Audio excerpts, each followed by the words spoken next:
I'm Jeff Porcaro. On behalf of Starlix and myself, I'd like to welcome you to what I think is going to be a very informative and fun session. I intend on covering in the next 50 minutes or so what I think to be the two basic grooves in contemporary music. That is, your straight 8th and 16th note groove and your shuffle groove, which is derived from triplets. We also will be covering how I construct my patterns, some technique involved, and some exercises that may be helpful to you as you develop these grooves and feels. So why don't we begin with the straight 8th groove.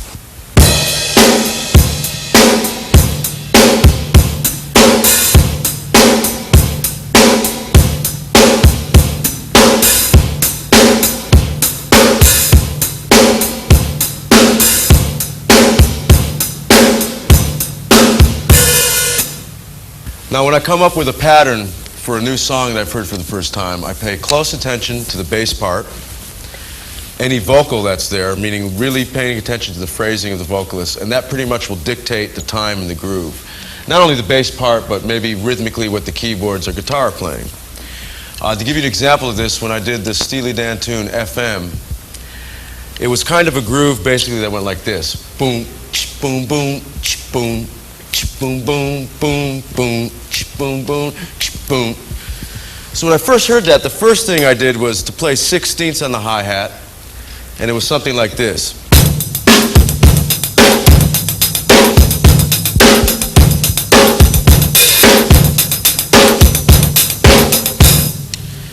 Immediately I didn't like that. I thought it was just a bit too busy. It made the groove just too stiff and didn't have that snaky feeling when I just heard the guys playing it by themselves. So I went to 8th notes, and it would be something like this.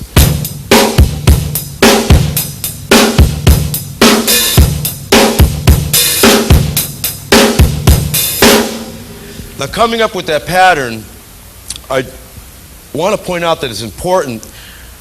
When I played just the 8th notes on the hi-hat, it wasn't like I just played them the same dynamic, you know, real stiff. I put kind of an inner lope to it. Its own inner dynamic, up and down. And that helped with the groove. That's basically what I do when I'm listening to most patterns, is think of all avenues, whether it be 16ths, some 16ths and 8ths, or 8th notes, and then play with the inner balance, the inner dynamic of those within the bar. In keeping with the topic of the hi-hat and the dynamics within the beat, I like to practice little hi-hat exercises. That is, you know, playing 8th notes, adding in 16th notes, and different variations of accents and dynamics.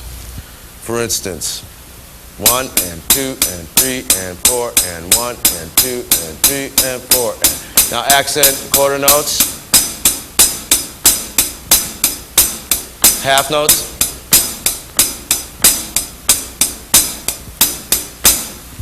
then I'll start adding 16th notes, and I'll turn, you know, it'll be adding a 16th note,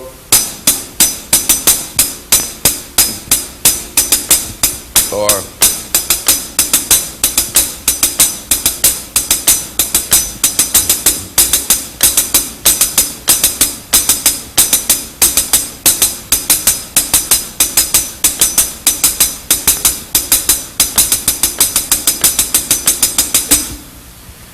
now, the reason I do these little exercises, the 8th notes and 16ths, and all the variations, because it's helpful for me when I'm developing drum beats for songs.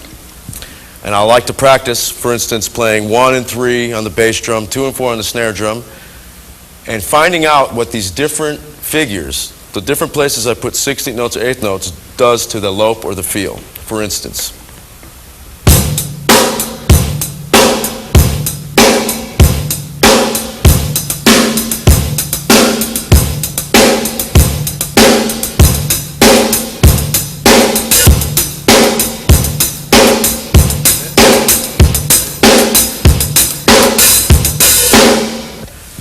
now's a good time, I think, to talk about stick technique, how I hold my sticks. I use a match grip, and I hold it with the fulcrum between the first joint and my index finger, the top joint, and the meat of my thumb here. Here's my fulcrum with the sticks wrapped around. I think it's good that you investigate your technique and work on that. I do snap-ups to develop the wrist and the arm. And the reason I mention that, it's really good. I think this technique, these kind of chops are good to execute sixteenths. Now, there's two ways to play sixteenths, and it depends on the tempo, but there's the hand-to-hand method, the alternate groove, alternating stroke method of doing sixteenths.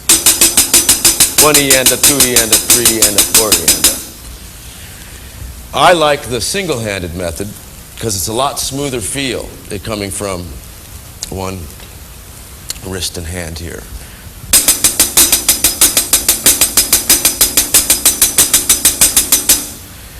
The reason I say so, the more you develop it,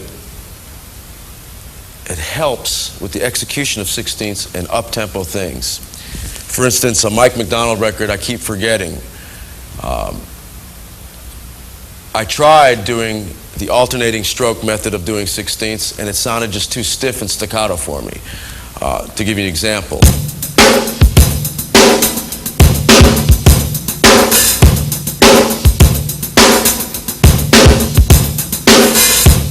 Compared to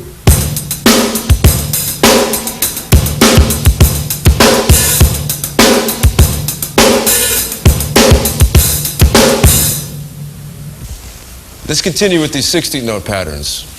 We'll keep 16th notes going on our right hand, but this time let's develop the bass drum. Try different patterns on your bass drum, and once you come with a couple that you feel comfortable with, make 2-bar phrases out of these patterns and rehearse those several times. I'll give you a couple examples.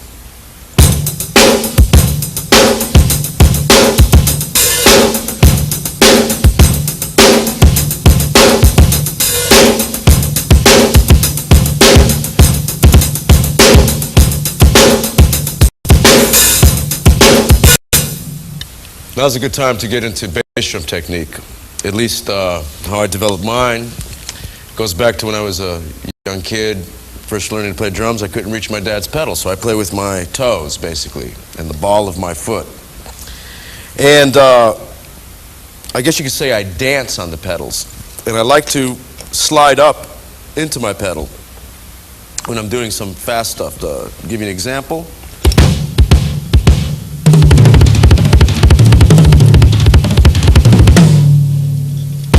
See, I slide.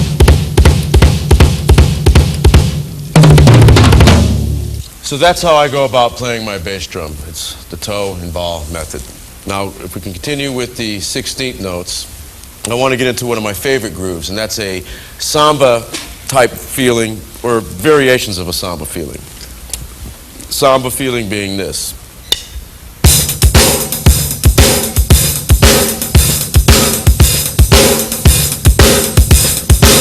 Now what I'm playing is, it's 8th notes and 16ths on the hi-hat,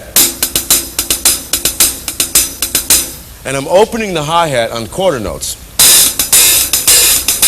and closing them on the 8th notes. 1 and 2 and 3 and 4 and 1 and 2 and 3 and 4 and.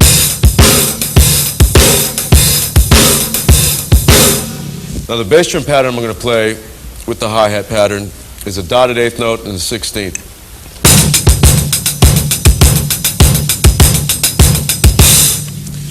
Combining the two with the backbeats on 2 and 4, you have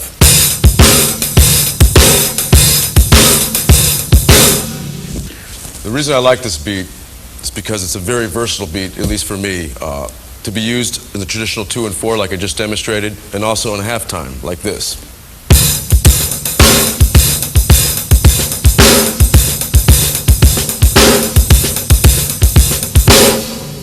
Now that we've gone over the 8th note and 16th note grooves, especially the latter with the samba feel, I'd like to demonstrate a variation of a Toto tune from the last album, how I came up with the beat.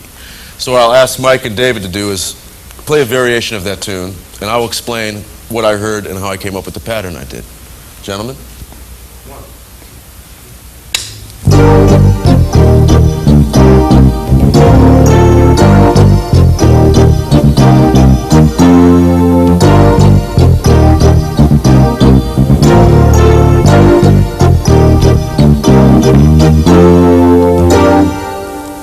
So now the obvious beat that you may think of coming up with that would be the traditional backbeat on 2 and 4, for example. 1, 2, 3.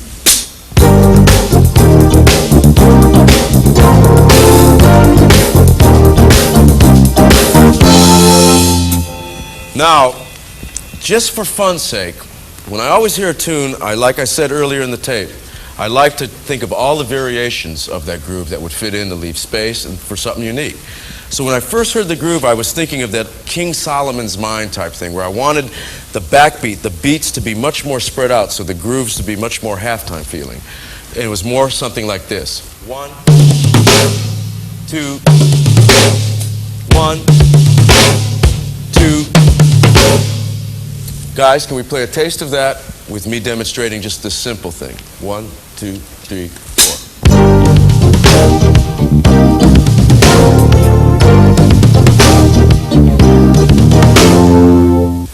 Now that I've established the groove of the song, it being the halftime groove with the tom-toms leading me into the third beat, it's time to fill out the rest of the bar. So if you refer to the back of the booklet, there's a snare drum solo written out.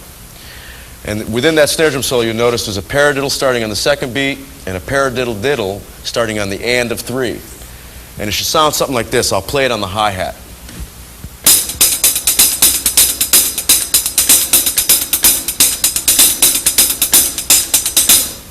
Now notice how I'm accenting on 1 and 3, the third beat being the snare drum, and there's a little ghost note. So you notice now when I just did that exercise, I really was laying the accents on 1 and 3. The third accent will land on the snare, and there'll be a ghost note, a 16-note ghost note, right after that third beat on the snare. Now what I'll do is, after you get comfortable with the exercise, bring it over to the drums and orchestrate that pattern on the toms, the rim, cymbals, whatever. And it should sound something like this. 1, 2, 3.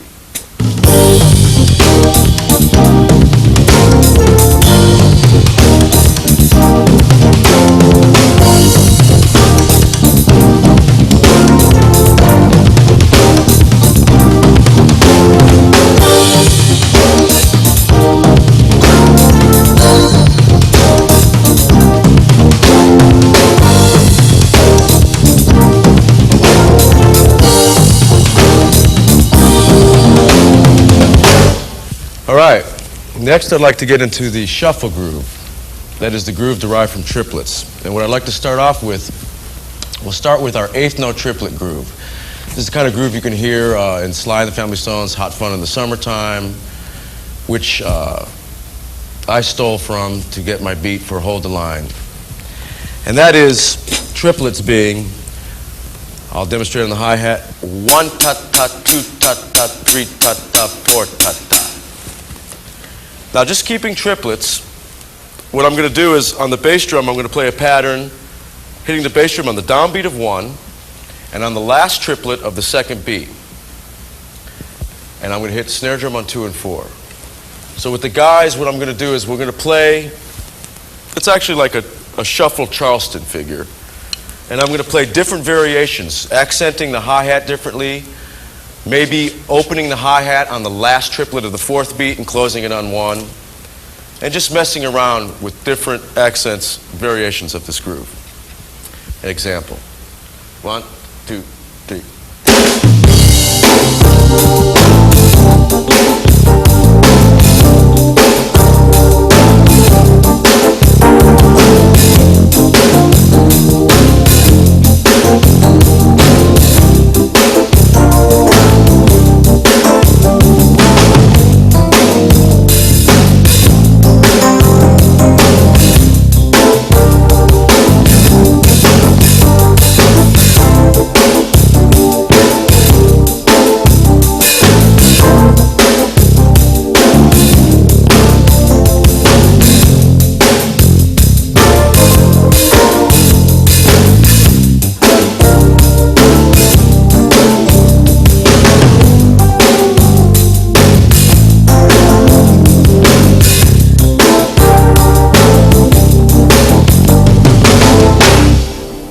All right, next we're going to get into the shuffle groove. And that is the first and last note of the triplet on the first beat, the first and last note of the triplet on the second, the first and last note of the triplet on the third, and the first and last note of the triplet on the fourth. Something like this. 1 ta ta, 2 ta ta, 3 ta ta, 4 ta ta. 1, 2, 3, 4. I'm going to play backbeats on the snare drum on 2 and 4, and the bass drum I'm going to play the first and last note of the triplet on the first beat, and the last note of the triplet on the second beat. The first and last triplet of the third beat, and the last note of the triplet on the fourth beat. Something like this.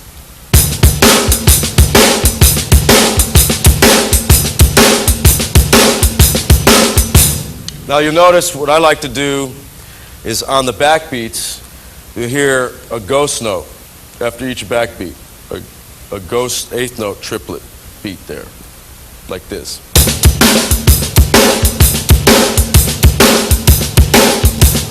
Now this is the kind of beat and the variations of this beat that I used on like Lido Shuffle and Black Friday and whatnot.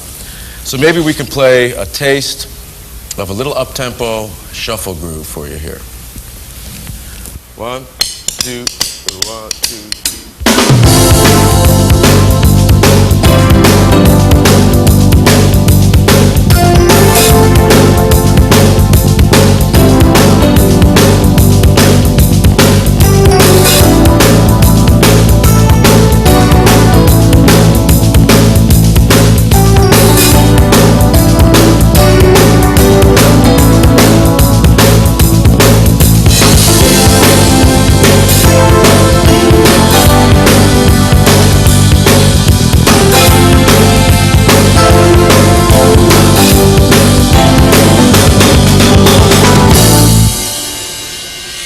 That's the shuffle, one version. Another version is playing with the left hand what you're playing with your right hand. That is the first beat and the last beat of the triplet of beats 1, 2, 3.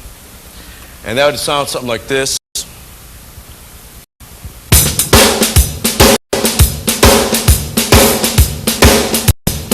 Now you'll notice I'm not making the accents, the beats even in dynamics with the left hand, because I want the 2 and 4 to land real nice, sounding like this again.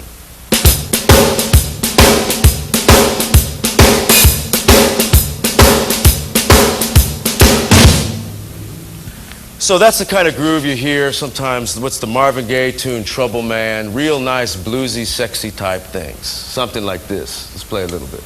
1, 2, 3.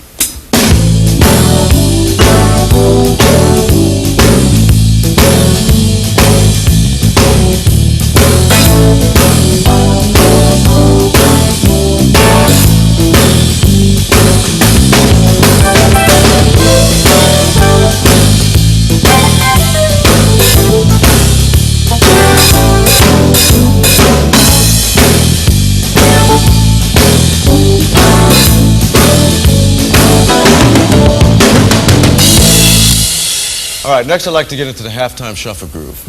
This groove is one of my favorites. Some of my favorite drummers, I love hearing them play this kind of groove. I used the halftime shuffle groove on the tune Rosanna, the Toto cut. And I've been asked about that beat a lot, so I'd like to try to explain that beat at the best of my ability right now, get it clear. I stole that beat from listening to 2 records. One was Home at Last and Babylon Sisters, which is Bernard Purdie, Steely Dan records. Another is the John Bonham on Fool in the Rain, a Led Zeppelin tune. The Bernard Purdie thing, I like to call it the Bernard Purdie halftime shuffle, is basically this.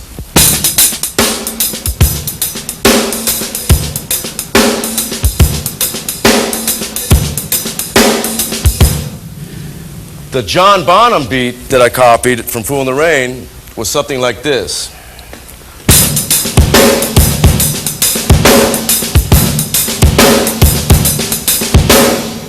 Putting those 2 beats together, I came up with my own little kind of hybrid. For Rosanna, I added the Bo Diddley figure. It's a shuffle Bo Diddley figure,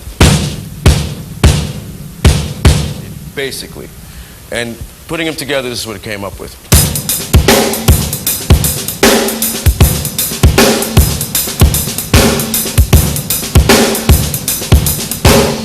All right, let me break this beat down for you. On the hi-hat, I'm playing the first and last note of the triplet on each beat. With the left hand, I'm going to ghost the second note of each triplet on each beat. Something like this. 1, 1, 1. Now I'm going to add the backbeat on the third beat on the snare drum, and I'm going to ghost the second note of the third triplet. Something like this.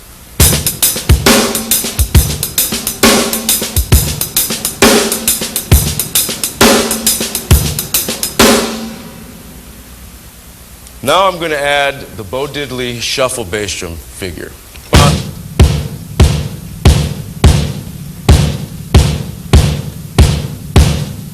And altogether it should be something like this.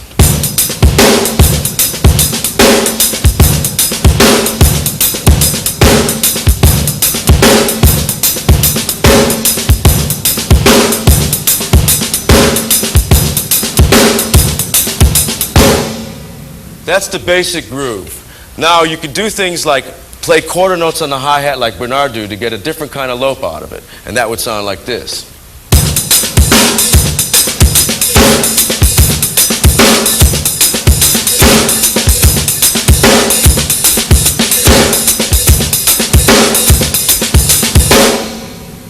Okay, now I'm going to play a little bit of this groove with the band so that you can play along. 1, 2, 3.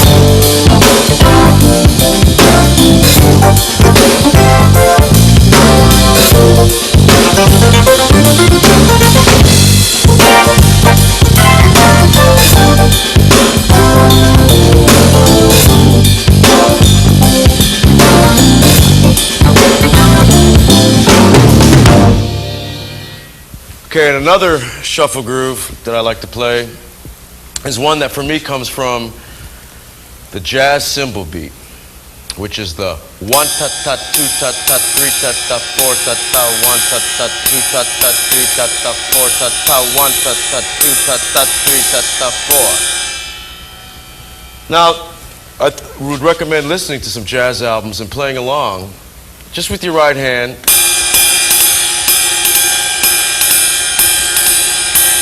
And build up. Because you could take the jazz beat and apply it to some contemporary nice grooves thusly. And it would sound something like this.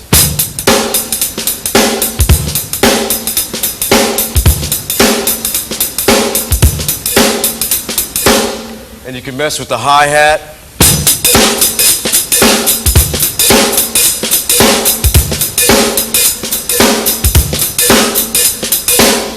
So I'm going to play a little bit of that with the rhythm section and check it out. 1, 2, 3.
All right, another halftime groove you can do is earlier I showed you the cymbal beat, the jazz cymbal beat, and how that applied to a shuffle with the backbeats.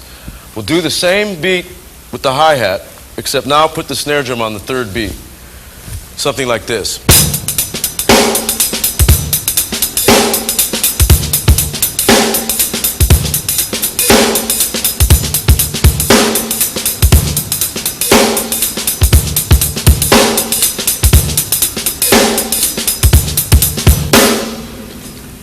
And now we'll demonstrate it with the rhythm section. 1, 2, 3.